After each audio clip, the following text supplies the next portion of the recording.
Oke teman-teman, waktu ini kan sudah dapat dijelaskan sama Bu Dewi mengenai kompetensi guru.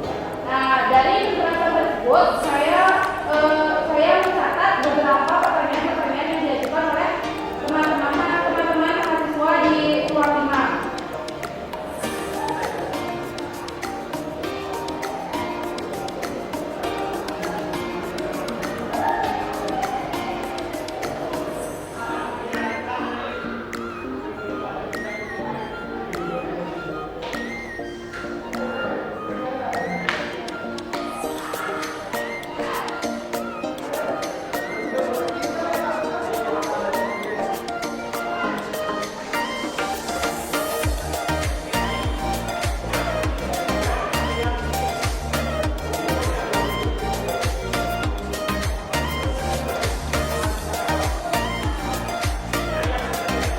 Pertama, pertanyaan yang diajukan oleh teman-teman mahasiswa di ruang 5 semester 1 ini mengenai materi mata kuliah profesi keguruan tentang kompetensi guru adalah mengapa guru kompeten dan profesional dikatakan sebagai penjamin mutu pendidikan. Untuk soal ini, mari kita diskusikan pada kesempatan hari ini. Ada yang bisa menanggapi atas pertanyaan yang nomor 1 ini? Saya ingin menambahkan pendapat dari pertanyaan yang tadi, mengapa guru kompeten dan profesional dikatakan sebagai penjamin mutu pendidikan. Alasannya, guru yang profesional dikatakan sebagai pengendali mutu pendidikan karena mutu pendidikan dan guru yang profesional memiliki keterkaitan. Tanpa keterlibatan guru yang profesional, maka kualitas pendidikan menurun drastis. Karena guru merupakan faktor yang paling menentukan dalam kualitas pendidikan.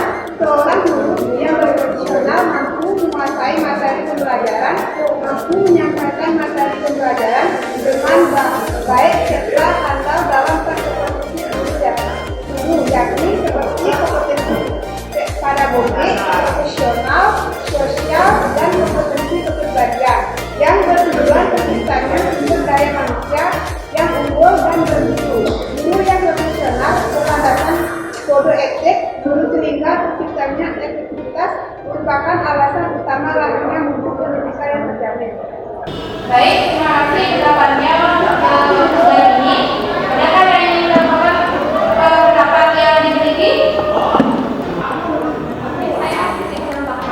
Jadi menurut saya, kenapa guru kompeten profesional sebagai penjamin pendidikan? Yang pertama itu guru merupakan suatu faktor pendidikan, di mana guru merupakan tenaga ahli yang utama dalam menjalankan tugas, yaitu untuk memberikan materi, di mana guru harus mampu menguasai materi dengan profesional dan baik, sehingga pada saat pembelajaran itu mampu memberikan materi yang baik kepada siswa. Kemudian itu guru merupakan berdasarkan kode etik, di mana kode etik itu merupakan hak berdasar dari guru. Maka dari itu guru bisa menjadi guru yang profesional. Sudah ada dua yang berpendapat mengenai soal yang ada di papan. Adakah yang ingin berpendapat lagi mengenai soal ini? Oke, mungkin yang sedikit nih melengkapi terkait pertanyaan tadi. Mengapa guru kompeten dan profesional dikatakan sebagai penjaminan mutu pendidikan? Mungkin sama seperti penjelasan dari Bos Dani dan juga Rina. Guru kompeten dan profesional itu sama kayak yang dikatakan Bos Dani dan Rina tadi. Bagaimana guru tersebut ketika mengajar itu harus kompeten dan profesional. Maksudnya di sini itu adalah ketika guru kompeten itu guru itu tidak kehabisan bahan ajar. Bahan ajar dalam artian guru itu bakal mampu membangkitkan semangat siswanya dalam belajar dan juga mungkin menumbuhkan rasa kekeluargaan mungkin dengan siswanya ketika guru tersebut memaparkan materi, entah itu menjelaskan suatu materi yang guru tersebut bawa dari rumah mungkin. Dan guru profesional itu dikatakan profesional itu adalah ketika guru tersebut mampu membangun kelas yang bagaimana ya, yang mungkin bisa dibilang membangun kelas yang mungkin yang ceria, yang senang, agar tidak siswa itu bosan ketika melakukan pembelajaran. Mungkin seperti itu menurut dari Dian. Oke, sudah ada dua pendapat mengenai soal di papan mengenai kompetensi guru. Kenapa guru kompeten dan profesional dikatakan sebagai penjamin mutu pendidikan? Sudah ada tiga pendapat. Yang pertama dari saudara ini, terus dari Rina, terus sama dari Adriana.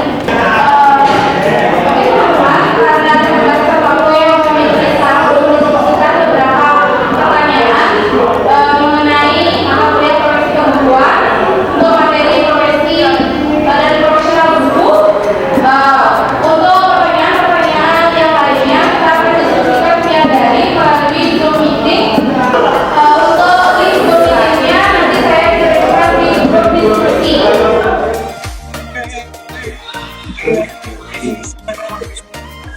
Teman-teman, Niki, untuk mata kuliah profesi keguruan waktu ini sudah dijelaskan mengenai profesional guru.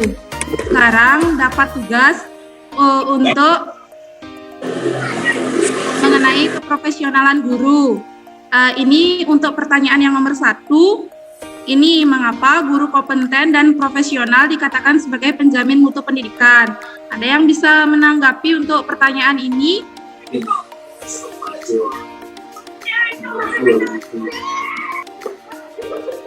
Boleh izin menjawab, Pi? Boleh.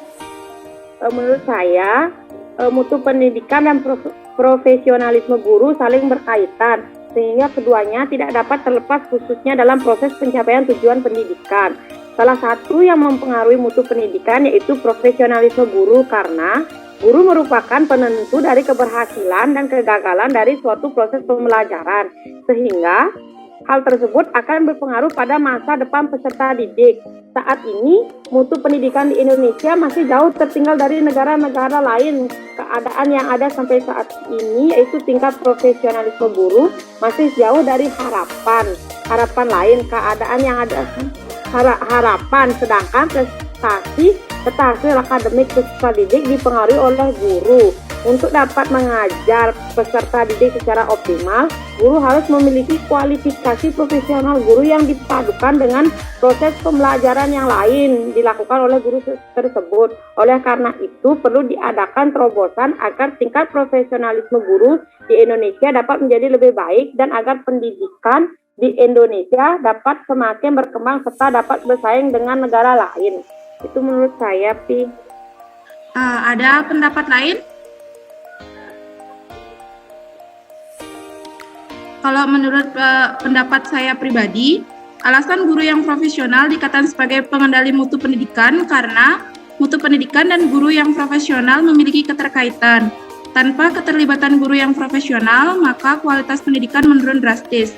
Karena guru merupakan faktor yang paling menentukan dalam kualitas pendidikan. Seorang guru yang profesional mampu menguasai materi pembelajaran, mampu menyampaikan materi pembelajaran dengan baik, serta handal dalam 4 kompetensi guru, yakni kompetensi pedagogi, profesional, sosial, dan kompetensi kepribadian yang bertujuan terciptanya sumber daya manusia yang unggul dan bermutu. Guru yang profesional berlandaskan kode etik guru sehingga terciptanya efektivitas merupakan alasan utama lahirnya mutu pendidikan yang terjamin. Itu pendapat pribadi saya mengenai mengapa guru kompeten dan profesional dikatakan sebagai penjamin mutu pendidikan.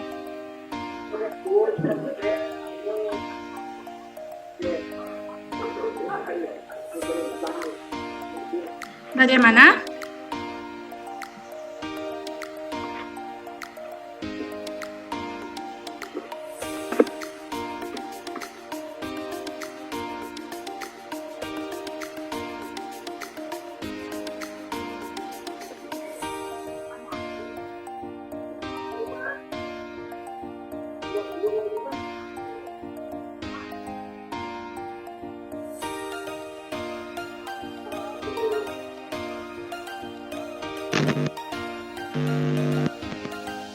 Ini pertanyaan berikutnya yaitu bagaimana cara meningkatkan kompetensi guru di era digital?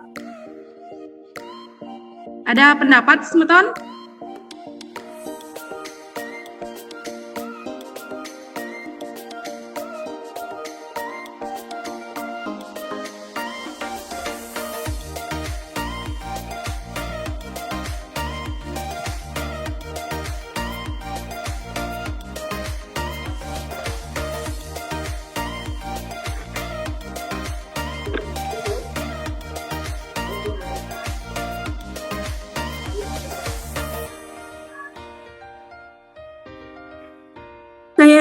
Saya mau Ya. memberikan pendapat. Ya, silakan Dek Dwi. Ya, pendapat saya pada era digital ini, perkembangan ilmu pengetahuan dan teknologi itu berkembang sangat pesat dan mendesak guru untuk untuk kita bisa mengetahui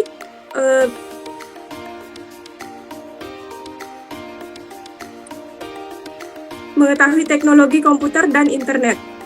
Dan solusinya menurut saya yaitu dengan cara belajar di YouTube, dengan search di YouTube atau di Google, kemudian mengikuti kayak begini Zoom meeting atau workshop, kemudian belajar kepada teman-teman yang sudah mengerti tentang IT, dan juga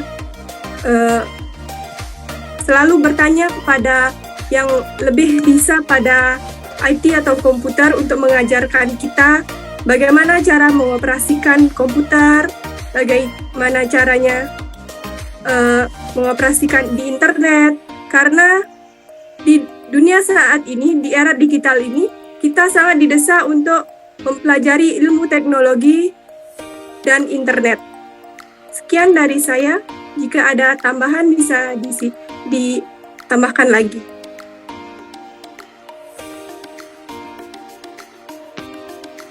Ada tambahan?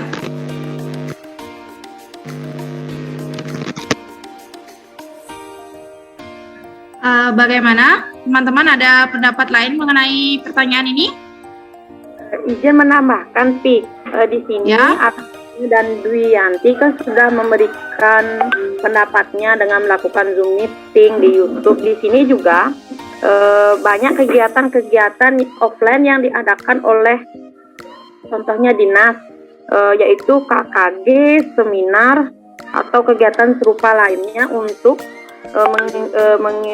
meningkatkan kompetensi guru di era digital zaman sekarang, Pi. Segitu aja, Pi. Ya.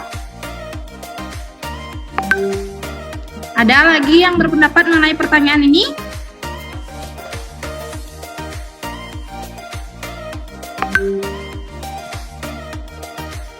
Mungkin pendapatnya sama ya semua, karena ini berbasis digital berarti pasti akan dihubungkan dengan penggunaan internet dan perangkat seperti laptop atau komputer. Berarti kita lanjutkan ke pertanyaan berikutnya.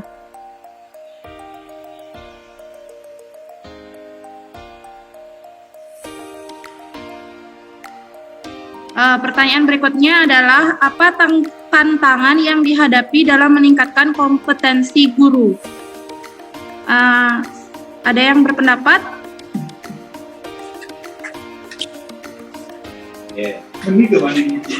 Napi izin memberikan pendapat, Pi. Ya. Kalau menurut dia, yang pertama Nike kaya akan bahasa dan budaya. Di era yang serba digital diperlukan penguasaan bahasa demi mempertahankan peran guru dalam pembelajaran. Guru akan mengajar dalam masyarakat dengan keragaman budaya dan bahasa yang berbeda-beda. Bahasa internasional yang digunakan secara global adalah bahasa Indonesia. Yang kedua yaitu dengan pengembangan karakter. Tugas utama guru di sekolah adalah mendidik, mengajar, membimbing, mengarahkan, menilai, dan serta mengevaluasi peserta didiknya. Karena itulah profesi guru sangat menempel dengan integritas karakter dan kepribadian.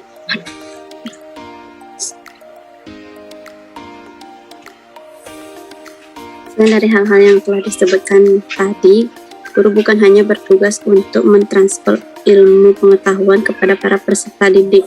Tugas guru sebagai pendidik yang lebih dalam lagi adalah menanamkan nilai-nilai dasar pengembangan karakter dan kepribadian yang baik pada kehidupan peserta didiknya. Itu aja, Pi. Oh ya, ada yang ingin berpendapat lain? Nah, ini pertanyaan untuk yang nomor 5 dari tugas mata kuliah profesi keguruan, yaitu solusi untuk kesulitan yang dihadapi guru dalam memilah strategi dan teknik dalam mengajar. Ada yang bisa menanggapi mengenai pertanyaan ini?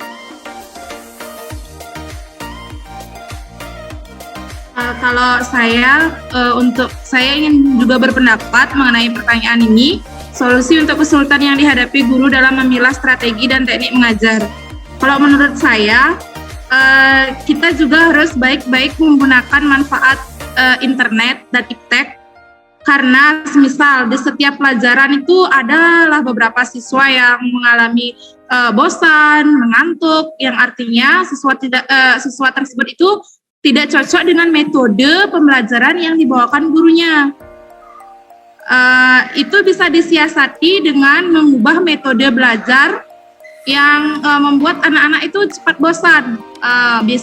Biasanya bisa menggunakan bantuan teknologi seperti internet dan laptop, dibuatkan video animasi, dibuat yang berbentuk kartun biar anak-anak itu bisa senang, antusias dalam mengikuti suatu pembelajaran.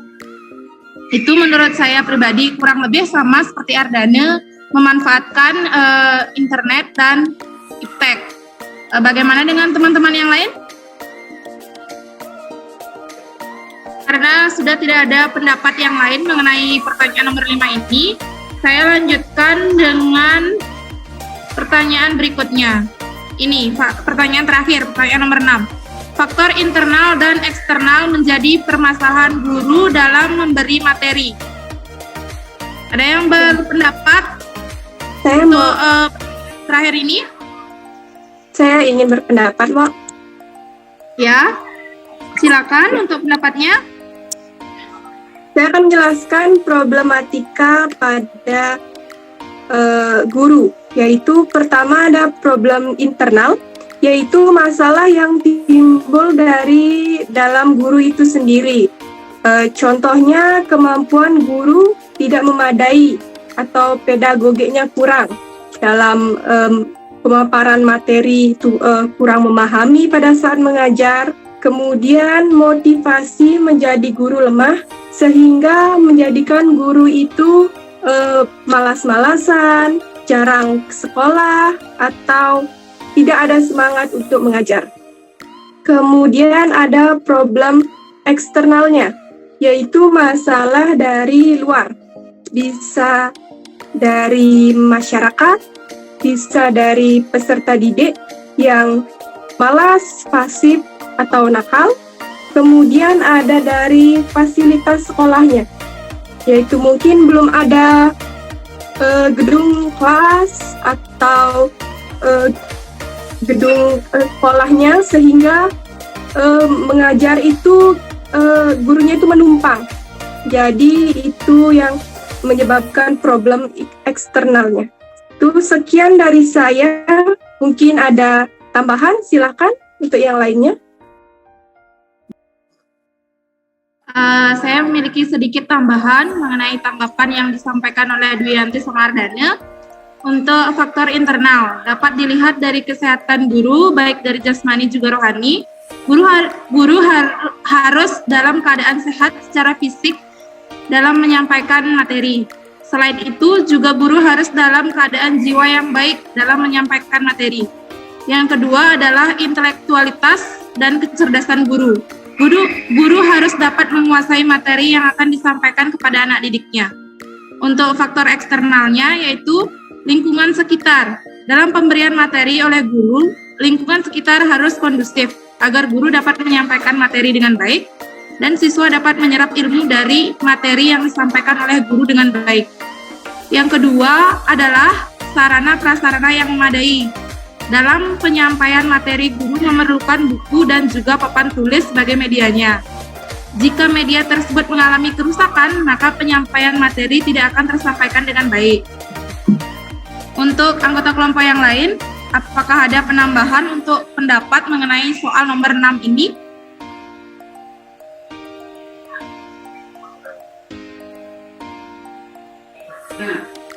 Tapi boleh ditambahkan sedikit? Ya, silakan Fajar. Untuk faktor internalnya, menurut saya, sikap peserta didik juga perlu. Sikap merupakan reaksi atau respon terhadap objek, orang, barang, dan sebagainya, baik secara positif maupun negatif. Pada faktor ini, guru dapat melihat masalah yang terjadi berdasarkan respon peserta didik di dalam kelas. Yang kedua, faktor internalnya adalah minat peserta didik. Faktor minat sangat berhubungan dengan kecenderungan atau keinginan yang besar terhadap sesuatu.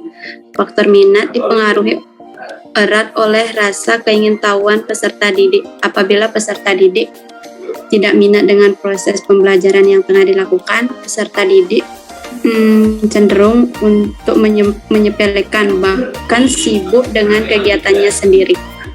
Kalau untuk faktor eksternal, mungkin dari faktor lingkungan, tambahkan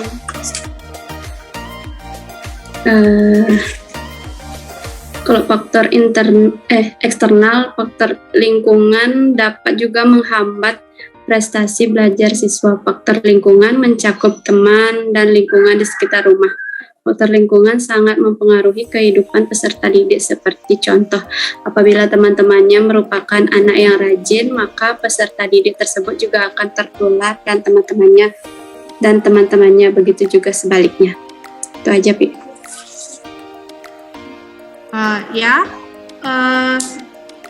Untuk pertanyaan nomor 6 ini, faktor internal dan eksternal menjadi permasalahan guru dan memberi materi sudah ditanggapi dengan 4 tanggapan yang berbeda, tapi memiliki kesimpulan yang hampir sama. Karena bahan diskusi kita sudah tidak ada lagi, kita tutup diskusinya sampai di sini.